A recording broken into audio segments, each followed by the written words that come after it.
Срібний, бо срібна земля, мольберт, бо прямий зв'язок з живописом. І така собі гарна назва «Срібний мольберт».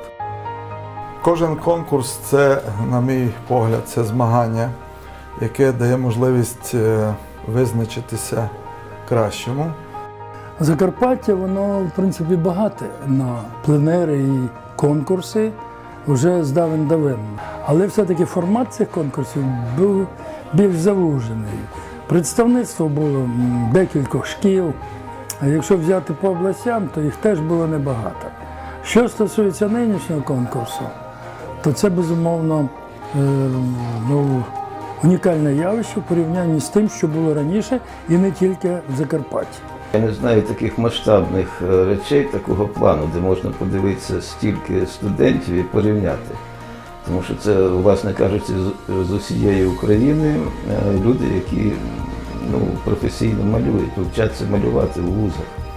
Навколо цієї ідеї зібралися представники з 22 навчальних закладів, понад 40 учасників. Зібралося досить авторитетне журі, представлене відомими академіками, професорами, народними художниками, заслуженими художниками.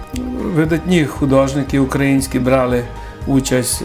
Ми вже знаємо, що це і Анатолій Криволап, і Олександр Бабак, Петро Гулін, Володимир Микита, Людмила Коржатько.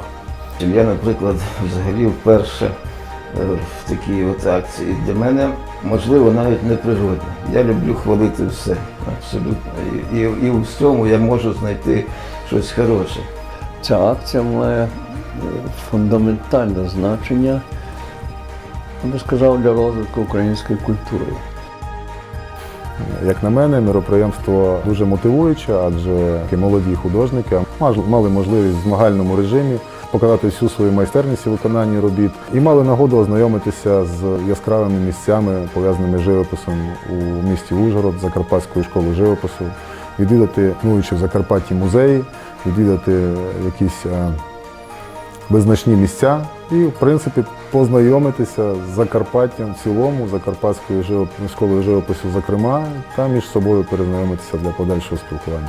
Дуже добра організація, шикарна просто організація. Тут і академія, і меценат, тут найвища оцінка.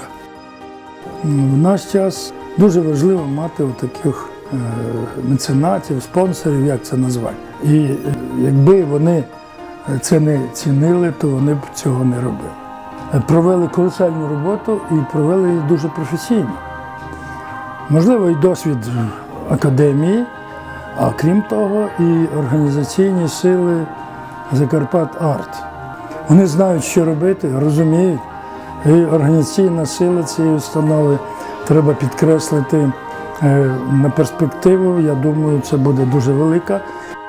Ми досягли основної мети. Ми навколо певного майданчику, яким виступив саме «Срібний мольберт», ми поєднали представників з багатьох регіонів України, з різних шкіл, різного віку, різної техніки, різних підходів. Всі вони зібралися і поділилися своїми знаннями, будемо так казати, котрі вони виклали на холсті. Я впевнений в тому, що оцією акцією ми виховали великий потенціал молодих людей, які понесуть думку про цей конкурс важливий мистецький по всій українській території. Я зрештою впевнений, що це піде далеко за межі України. Перед нами стоїть дуже багато задач сьогодні для того, щоб вписатися в контекст європейського мистецтва і як ми розуміємо сучасність у мистецтві. Зараз мені здається, що треба підтримувати людей, знаходити в будь-якій роботі те, що можна розвинути. Ця акція дає уявлення про те, що інші місця повинні теж формувати отаку систему цінностей.